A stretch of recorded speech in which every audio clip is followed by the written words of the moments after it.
Chhattisgarh beverage corporation के नवनियुक्त अध्यक्ष श्रीनिवास राव मद्दी के पदभार ग्रहण समारोह के दौरान मुख्यमंत्री विष्णुदेव साय ने पूर्ववर्ती कांग्रेस सरकार पर बड़ा हमला बोला। उन्होंने राज्य में शराब घोटाले को लेकर तीखी प्रतिक्रिया देते हुए कहा कि 2000 करोड़ का शराब घोटाला हुआ है, जिसपे मंत्री जेल के अंदर है। इससे शर्मनाक बात और क्या हो सकती है। मुख्यमंत्री ने आरोप लगाया कि कांग्रेस सरकार के कार्यकाल में नकली होलोग्राम और नकली शराब की बिक्री खुलेआम हुई, जिससे राज्य के राजस्व को भारी नुकसान पहुंचा। उन्होंने जनता को भरोसा दिलाते हुए कहा कि हमारी सरकार में ऐसा बिल्कुल भी नहीं होने देंगे। आज श्री श्रीनिवास राव मद्दी जी छत्तीसगढ़ स्टेट बेवरेज कॉर्पोरेशन के अध्यक्ष के रूप में पदभार ग्रहण किए हैं, तो उनको सबसे पहले तो बहुत बहुत बधाई, शुभकामनाएं।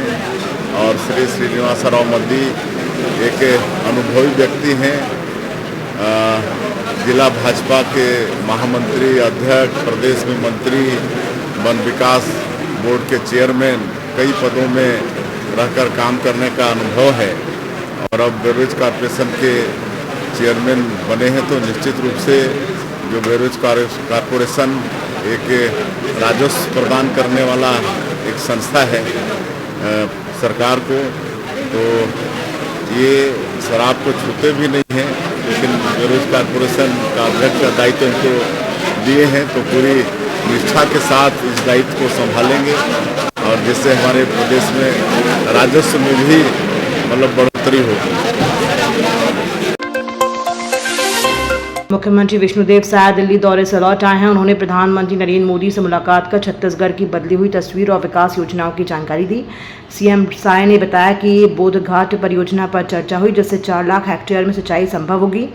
वहीं रिवर इंटरलिंकिंग योजना से 3 लाख हेक्टेयर में सिंचाई, 125 मेगावाट बिजली उत्पादन और 4000 टन मत्स्य उत्पादन का लक्ष्य है। उन्होंने बताया कि नक्सलवाद के खिलाफ राज्य सरकार की सख्त रणनीति से भी प्रधानमंत्री को अवगत कराया गया।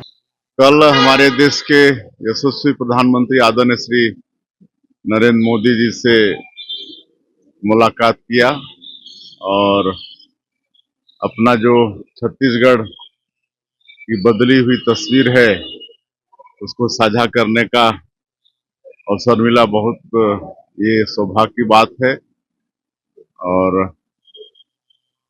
हमने कल 2 बातों पर उनसे चर्चा की। एक तो बोधघाट परियोजना और रिवर इंटरलिंकिंग पर चर्चा हुई है और ये बोधघाट परियोजना के बनने से करीब 4 लाख हेक्टेयर में सिंचाई होगी और रिवर इंटरलिंकिंग से करीब 3 लाख हेक्टेयर में सिंचाई होगी और इस तरह से कुल 7 लाख हेक्टेयर में सिंचाई होगी। और बोधघाट परियोजना के बनने से 125 मेगावाट बिजली भी पैदा होगी, जल विद्युत पैदा होगी और करीब 4000 टन मत्स्य का भी उसमें उत्पादन होगा।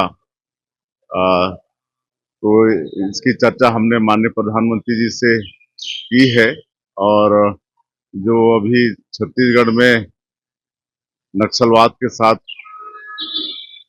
हम लोग लड़ रहे हैं, मजबूती के साथ हमारे जवान लड़ रहे हैं, उस पर भी उनको अवगत कराया। उसके लिए उन्होंने बधाई दी है और उनको भी हमने जो ऑपरेशन सिंदूर और कश्मीर में जो शांति बहाली और अभी जो चिनाब सबसे दुनिया का ऊंचा ब्रिज का उन्होंने लोकार्पण किया है, इस सबके भी उनको हमने बधाई दी है। और अपने प्रदेश में जो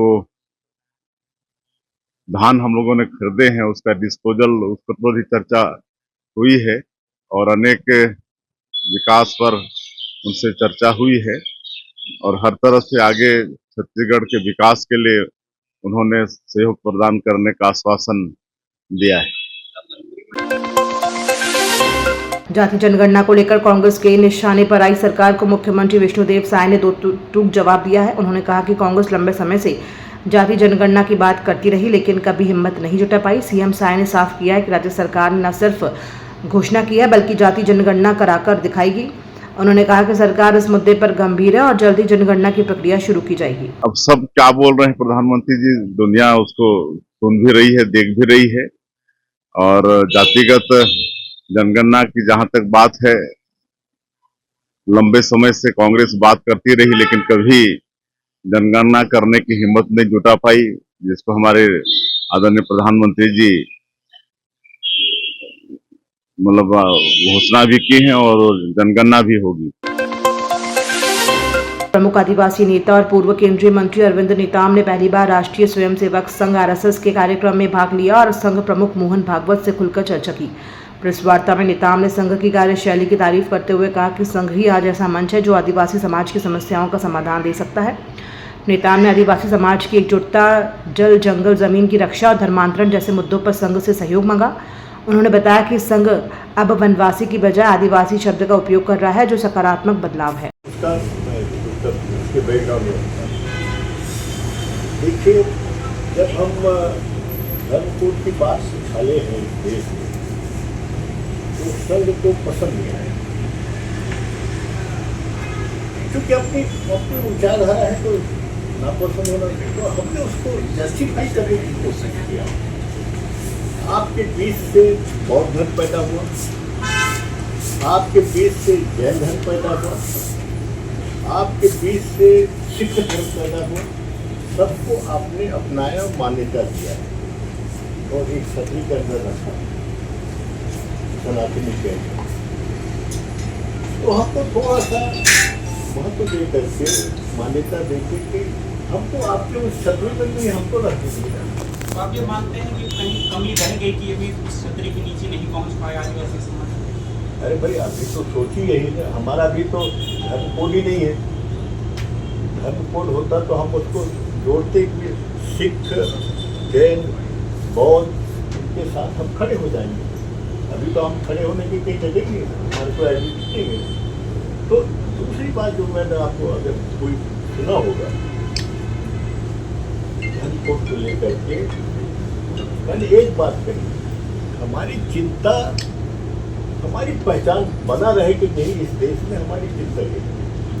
धर्म कोड का मतलब ये नहीं कि हम कोई विद्रोह करेंगे, विवाद करेंगे। आपने कहा भी कि ये संवैधानिक और हमने एक उदाहरण भी छोड़ा भी मेरा, हालांकि अमेरिका से भी डेलीगेट आए थे। जो हालत रेड इंडियन के अमेरिका में है, जो हालत रेड इंडियन के अमेरिका में है, वैसे हालत इस देश में हमारी नहीं होनी चाहिए। अपने तरफ से उसको जस्टिफाई करने की कोशिश किया। ठीक है सर, धन्यवाद।